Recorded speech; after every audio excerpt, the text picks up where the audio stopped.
Mga kababayan, kasulukuyang nakakaranas ng pag-aalboroto ang Canlaon Volcano sa Negros. Itinaas na natin ang Alert Level 2 upang masiguro ang kaligtasan ng lahat. Sa kasalukuyan, may 170 pamilya o 796 na katao ang naapektuhan. Agad naman natin sila inilikas sa mga evacuation center.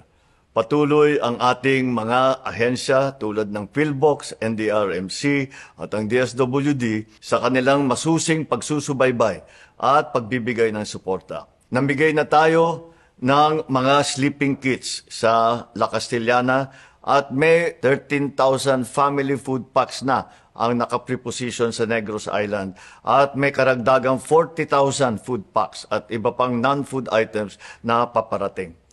Naka-standby din ang ating mga air asset para sa mas mabilis na pagresponde. Tinitiyak ko na ang ating pamahalaan ay handa at patuloy na nagbibigay ng suporta hanggang makabalik ng ligtas ang lahat sa kanilang mga tahanan. Ako rin ay nananawagan sa lahat, lalo na sa mga nakatira malapit sa lugar, na maging mapagmatsyag at iwasan ang 4-kilometer radius permanent danger zone. Mangyaring sumunod sa mga payo at tagubilin mula sa mga lokal na otoridad.